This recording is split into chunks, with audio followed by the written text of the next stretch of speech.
Obreiros Evangélicos. Capítulo 77. A obra médico-missionária nas cidades. A obra evangélica médico-missionária deve ser levada avante com muita prudência e perfeição. A obra sagrada e solene de salvar almas tem de avançar de maneira modesta, contudo elevada.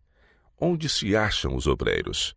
Homens e mulheres inteiramente convertidos, de discernimento e penetrante visão, eis os que devem servir de diretores.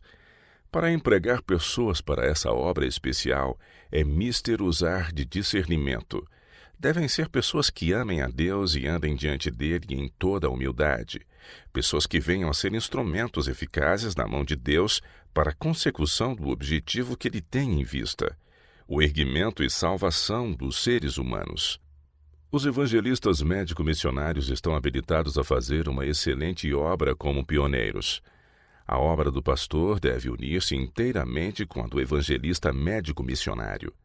O médico cristão deve considerar sua obra como sendo tão exaltada como a do ministério. Repousa sobre ele uma dupla responsabilidade, pois nele se reúnem tanto as qualidades do médico como as do ministro evangélico. Sua obra é sublime, sagrada e muito necessária. O médico e o pastor devem compreender que se acham empenhados na mesma obra. Devem trabalhar em perfeita harmonia. Cumpre-lhes aconselharem-se juntamente. Por meio de sua união, hão de dar testemunho de que Deus enviou seu Filho unigênito ao mundo para salvar a todos os que nele crerem como Salvador pessoal.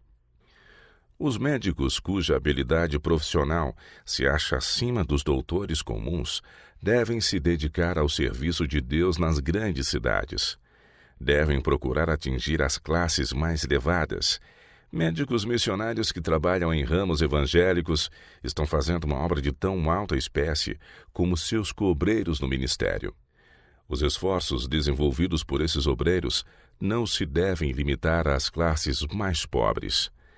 As classes mais altas têm sido estranhamente negligenciadas. Nas esferas mais elevadas da sociedade, encontram-se muitos que hão de corresponder à verdade porque ela é coerente, porque apresenta o selo do elevado caráter do Evangelho. Não poucos de entre os homens de capacidade, assim conquistados para a verdade, hão de entrar com energia para a obra do Senhor. O Senhor pede aos que se acham em posições de confiança, aqueles a quem Ele tem confiado seus preciosos dons, que empreguem os talentos da inteligência e de meios em seu serviço. Nossos obreiros devem apresentar a esses homens uma clara exposição de nosso plano de trabalho, dizendo-lhes o que necessitamos para auxiliar o pobre e o necessitado e para estabelecer esta obra sobre uma base firme. Alguns desses serão impressionados pelo Espírito Santo para empregar os recursos do Senhor de maneira a fazer progredir sua causa.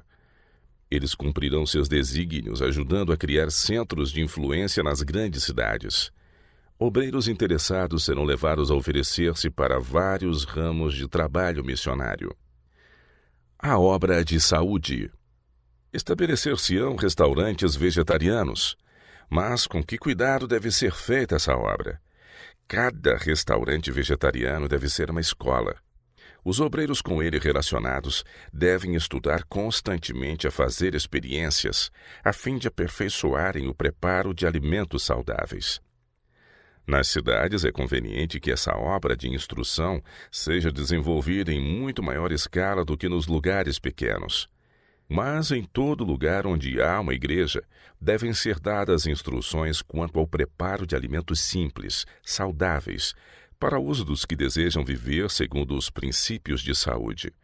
E os membros da igreja devem comunicar ao povo da vizinhança a luz que recebem acerca desse assunto. Devem estabelecer escolas culinárias em muitos lugares. Esta obra pode começar humildemente, mas à medida que inteligentes cozinheiros fizerem o mais que puderem para esclarecer a outros, o Senhor lhes dará habilidade e entendimento. A ordem do Senhor é: não os impeçais, pois me revelarei a eles como seu instrutor. Deus cooperará com os que efetuam seus planos, ensinando ao povo a fazer uma reforma em seu regime, mediante o preparo de alimento saudável e não dispendioso. Assim, os pobres serão animados a adotar os princípios da reforma de saúde, e ser-lhes dado auxílio em se tornarem industriosos e confiarem em si mesmos. Foi-me mostrado que homens e mulheres de capacidade estavam sendo ensinados por Deus a preparar alimentos saudáveis e apetecíveis de maneira apropriada. Muitos deles eram moços e também os havia de idade madura.